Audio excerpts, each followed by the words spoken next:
He is the only villain in film history to win an Oscar for Best Actor by eating people, earning the title of the world's most elegant cannibal with just 16 minutes of performance. Upon its release, it dominated the US box office for 5 consecutive weeks and is the only thriller to win 5 Oscars. On Duban, nearly 1 million people rated it an 8.9. His superb acting skills can send chills down anyone's spine. When faced with the FBI agent's questioning, he stared intently and said, "Once, someone tried to test me, so I ate his liver with some fava beans and a nice Chianti." A few simple words were enough to make Starling's legs go weak. The reason the FBI let a rookie face such a terrifying person alone starts with a series of murders in America. All 5 victims were skinned and dumped in the wilderness. More bizarrely, all the deceased were young women with full figures.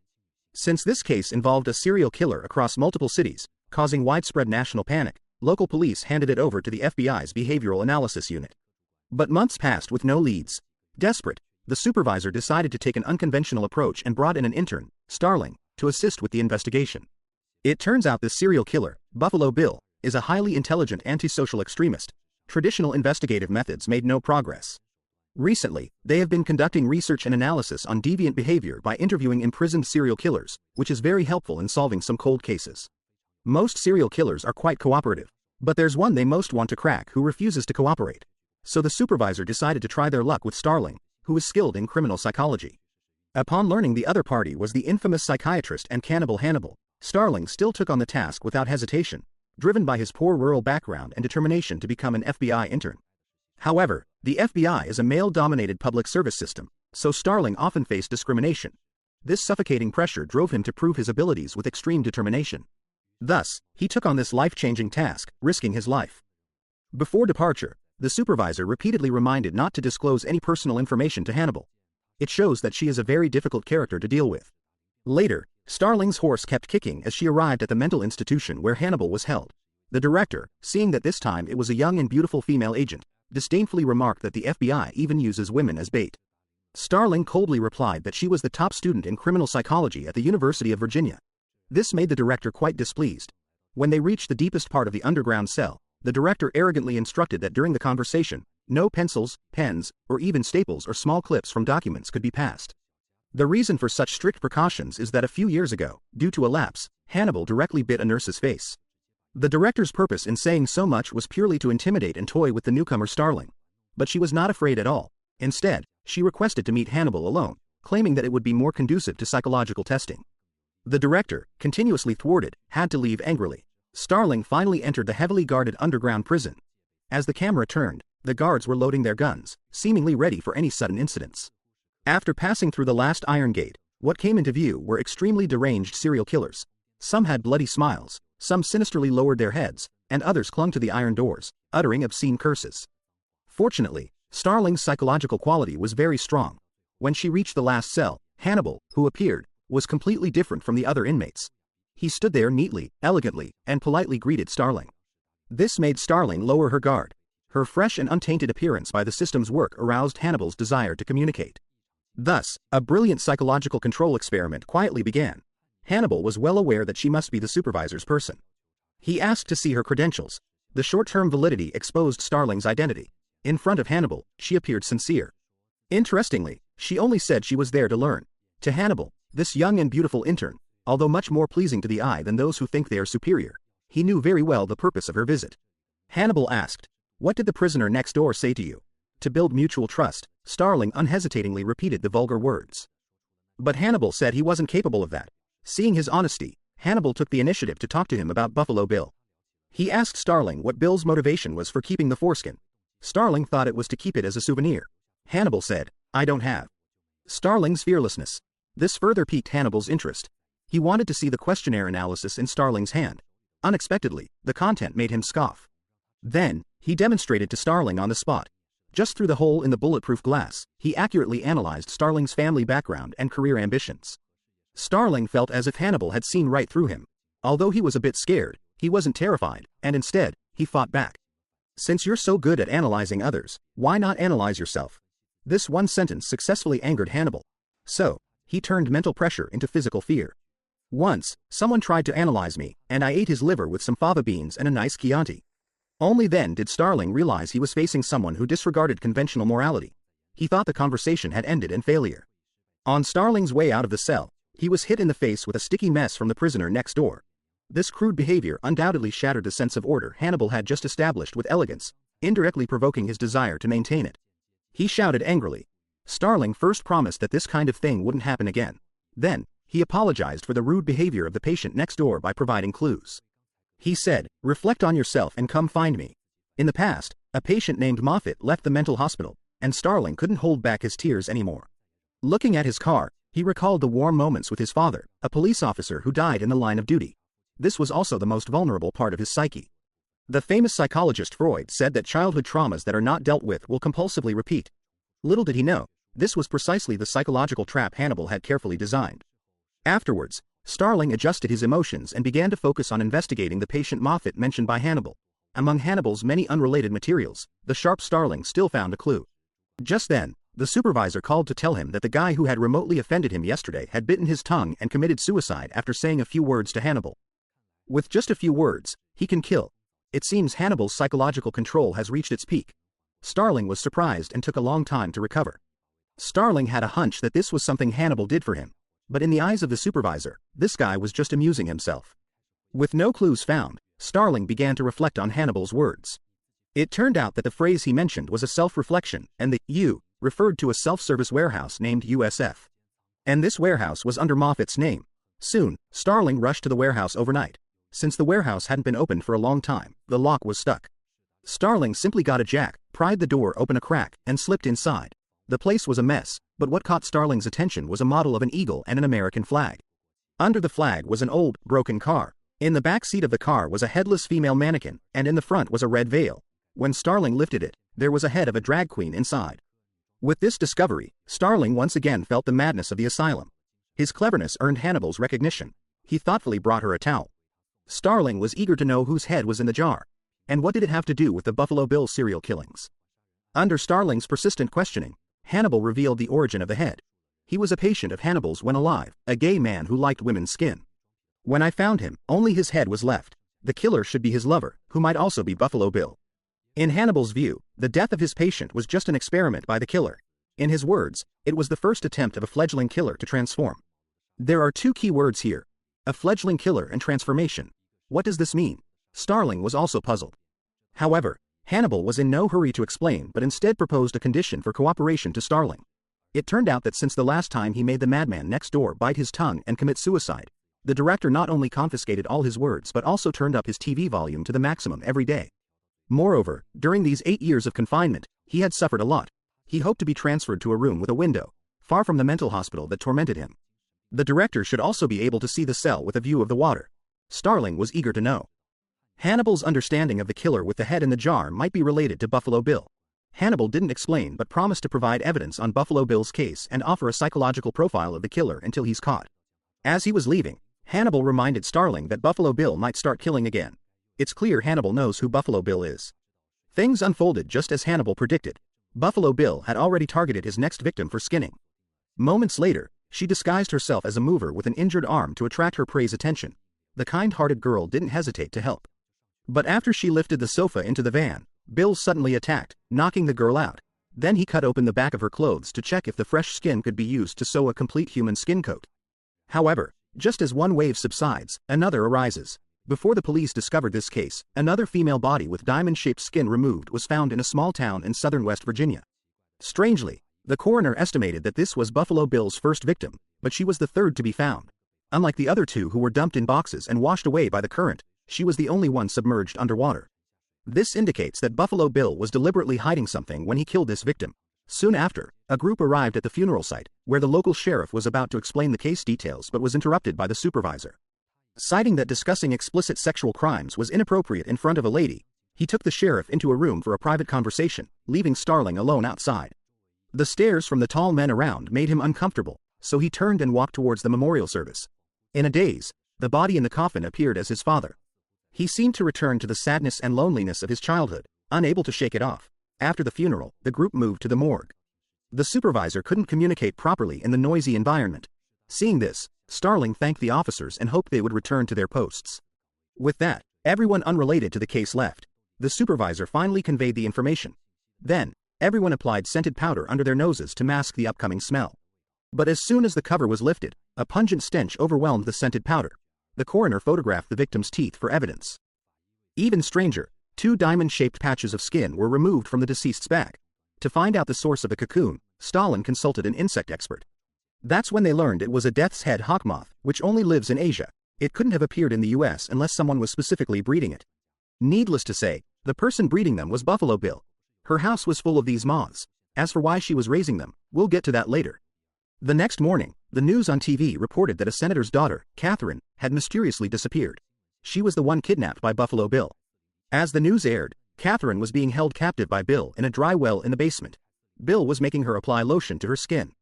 Then, he starved her for 3 days. This way, the skin would be easier to remove while maintaining its elasticity. That's why Bill always targeted plump girls. This news made Stalin restless. He went back to the asylum to talk to Hannibal again, but the director blocked him. The director wasn't stupid. If the case was solved, he wanted a share of the credit. He tried to go in with Stalin but was refused. Frustrated, the director came up with a sneaky plan. This time, Stalin brought Hannibal an agreement. He promised that if Hannibal helped rescue Catherine, he would be transferred to another asylum with a garden view. There, he could read books and have a week-long beach vacation every year. This offer clearly tempted Hannibal, but he didn't mention Buffalo Bill. Instead, he wanted to know Stalin's worst childhood memory. Stalin then truthfully recounted how his mother died early, his sheriff father was shot by robbers, and he was sent to live on a relative's ranch at the age of 10. But he only stayed there for 2 months before leaving. Hannibal was curious if his escape was related to abuse by the ranch owner. Stalin denied Hannibal's suggestion. In return, Hannibal got to the point. He not only guessed the victims' body types but also explained why there were cocoons inside the bodies.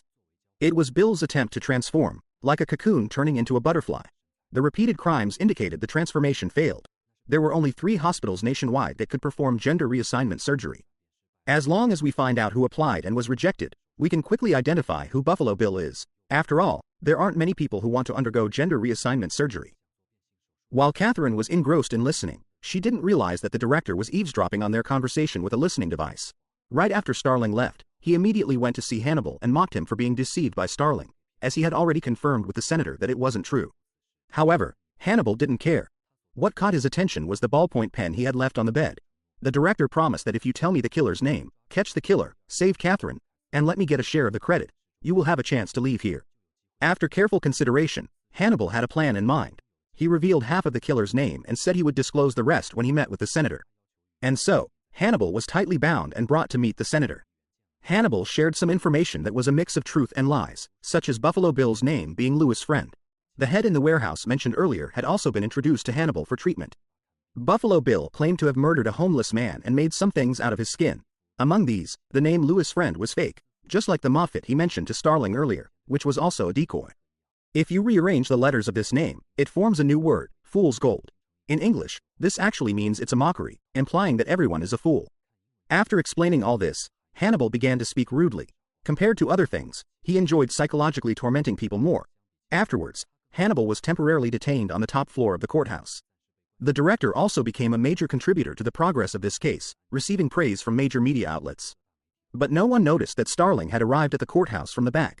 He falsely claimed that he was there for an FBI routine core investigation of the case, but in reality, it was because checking the list of gender reassignment clinics took time. At this time, the senator's daughter, who was being held captive, was in constant danger.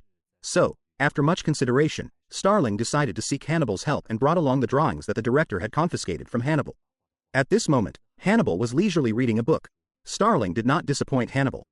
The riddle of Louis' friend had already been solved by him. Hannibal did not blame Starling for the deception of changing prisons earlier. Instead, he continually guided him to use his own abilities to seek the truth, at the cost of Stalin having to exchange his remaining childhood memories. Reluctantly, Stalin had no choice but to comply. One morning, he heard strange screams at the ranch. When he went outside, he discovered it was a flock of lambs waiting to be slaughtered.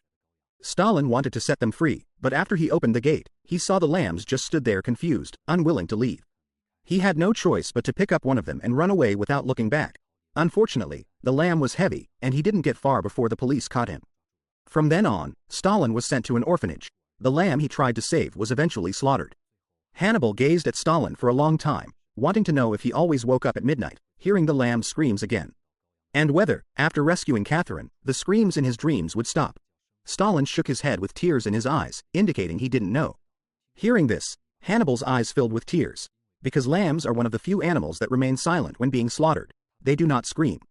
In Stalin's memory, the slaughtered lamb symbolized the pain and helplessness of the weak being victimized. At this moment, Hannibal saw supreme divinity in her. Only truly kind people would scream at the suffering of victims. And in Hannibal's heart, there was also a lamb. It was his most beloved sister. But during World War II, she was eaten by the German Nazis. At that moment, his heart died along with his sister. But at this moment, Hannibal felt his dead heart start beating again because of Stalin. He softly thanked Stalin, saying thank you. There are still kind people like him in this world. Now, it was Hannibal's turn to reveal Buffalo Bill's real name. But unfortunately, the uninvited director suddenly barged in with people and forcefully took Stalin away. Before leaving, Hannibal decided to hand over Buffalo Bill's file to him. Out of admiration or affection, he continuously stroked Stalin's fingers with his own. The touch of their fingertips was reminiscent of Michelangelo's painting, The Creation of Adam. Here, Hannibal played the role of a fallen god, bestowing wisdom and madness upon Stalin. Instead of directly revealing Buffalo Bill's name, this forced Stalin to solve the case using his own intelligence, thus completely ending the childhood shadow of the lamb's screams. On the night after Stalin left, Hannibal drew a picture of Stalin holding a lamb. A moment later, the guards brought dinner. What they didn't know was that they were the real dinner. Hannibal's escape plan was officially underway. Before this, he had secretly stolen the director's pen. He hid the pen in the folds of the paper. Then, as usual, he leaned against the cage. The guard came over, put on the handcuffs, then opened the cage and brought in breakfast. He told the guard not to put the tray on his painting. After the guard placed the breakfast on the floor and put away the painting on the table, he bent down to pick up the breakfast. As a result, Hannibal, who had already used the pen clip to unlock the handcuffs, instantly cuffed the guard to the bars. The other was subdued by him with his mouth in an instant. The one who was cuffed was beaten to death with a baton. After it was over, Hannibal enjoyed the elegant Gothenburg Symphony, as if he was very satisfied with the plan he had orchestrated.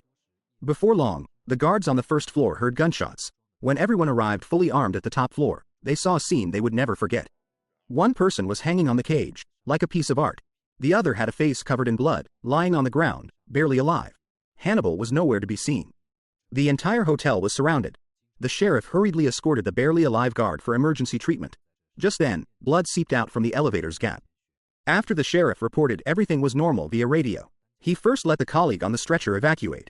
Then, he informed his men about Hannibal being on top of the elevator. The elevator's upper door was forcibly opened under caution. They carefully used a mirror to check the situation. Sure enough, Hannibal was lying in the snow slope. To be safe, an officer shot Hannibal in the leg. He didn't move at all. The police downstairs entered the elevator, opened the ceiling door, and the body fell straight down. Unexpectedly, it was a guard without a face. Meanwhile, the guard in the ambulance removed the bandage from his face. Then, he peeled off the face of the officer. Just like that, Hannibal successfully completed his escape. Eventually, the police found the ambulance in the airport garage. All the personnel with the vehicle were killed. Upon learning that Hannibal escaped, the roommate worried that Starling would be retaliated against by Hannibal. But Starling was very certain it wouldn't happen. He realized that Starling meant a lot to Hannibal. He then reminded Starling to carefully review the copy of the file Hannibal gave him. Sure enough, Starling carefully discovered it on the map. Hannibal's notes, and the location where the body was dumped seems deliberate. This reminded her of the girl who was submerged underwater. Apparently, the killer didn't want her body to be discovered too soon. Coupled with Hannibal's hints, the killer always covets things seen in everyday life. This suddenly made her realize that the first victim and Buffalo Bill might know each other. To find out more, she immediately drove to the victim's home, trying to find some new clues. Look, there's a tape measure hanging on the mannequin inside the house. Starling speculated that this girl probably loved sewing or was a seamstress. Sure enough, in his bedroom closet, there were all sorts of custom clothes, and this dress with diamond patterns instantly reminded Starling of the skin removed from the deceased, which was also in this shape. In a comprehensive sense, he suspected that Buffalo Bill and the girl were friends or colleagues, but definitely skilled in sewing. The reason for removing the victim's skin was probably to make himself a female skin coat to complete that absurd gender transformation. However, when the supervisor heard Starling's call, he said they had already screened a suspect from 3 hospitals based on Hannibal's previous information, who completely matched the characteristics. Except for the name not matching what Hannibal said, everything else fits. At this moment, he was directing the special forces to rush to that person's home. Starling wanted to go along but was refused.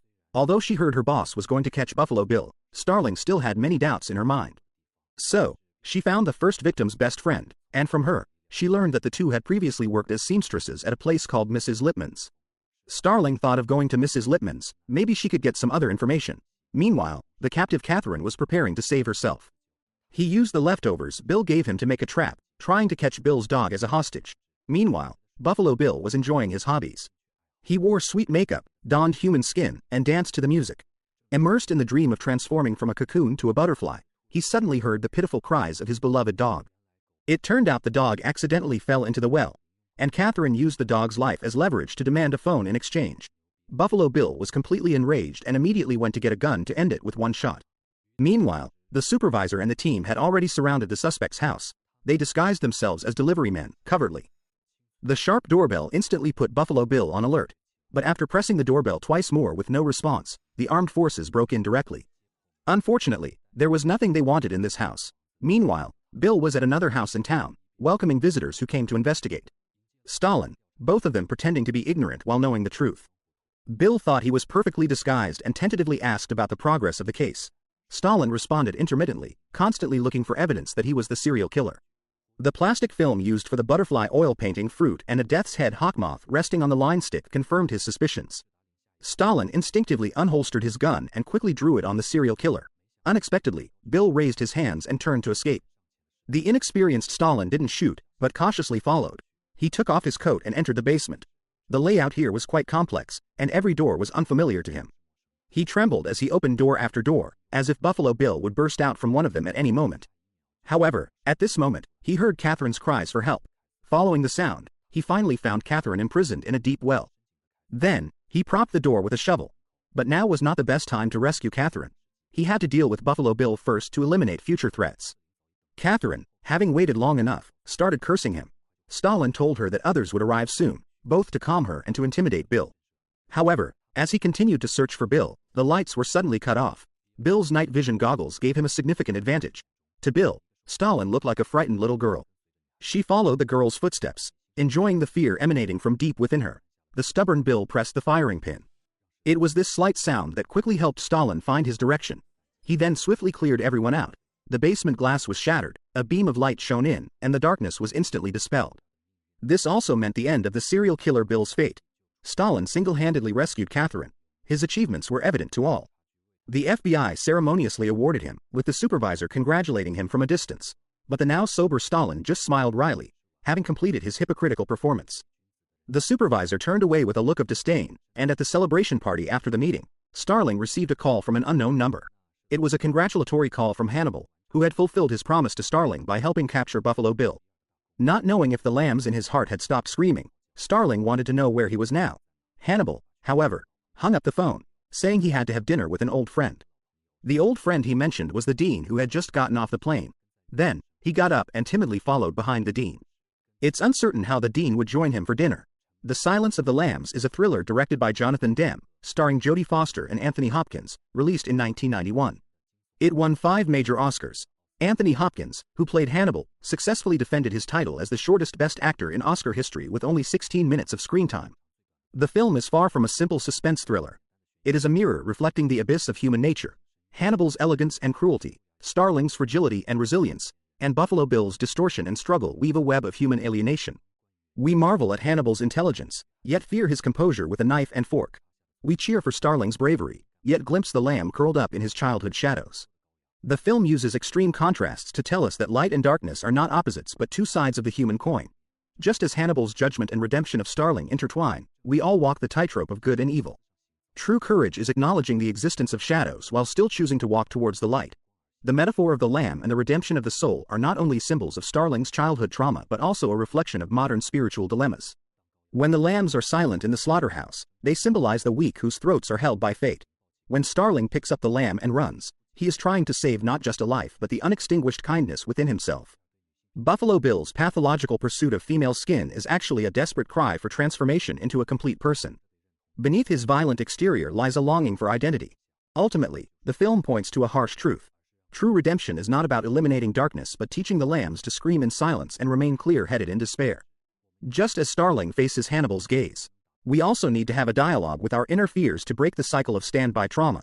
The film leaves the audience not with bloody foolishness, but with a questioning of the meaning of life. When Starling runs towards freedom in the morning light, and when Hannibal softly asks over the phone if you still dream of lambs screaming, it reveals the scars of the modern human psyche. At the same time, it tells us that true strength is choosing to fight even after acknowledging vulnerability. True wisdom is seeing through the dark side of human nature but refusing to go along with it. When we encounter Buffalo Bill-like dilemmas in life, may we all, like Starling, hold on to the purity of a lamb and use reason and courage to tear through the veil of darkness. Because the ultimate redemption in life is never about killing the monster within, but learning to coexist with it, allowing the silent lambs to one day let out a resounding roar. Alright, that's all for today's movie sharing. Please like, comment, and share, and I look forward to our next meeting. Yeah.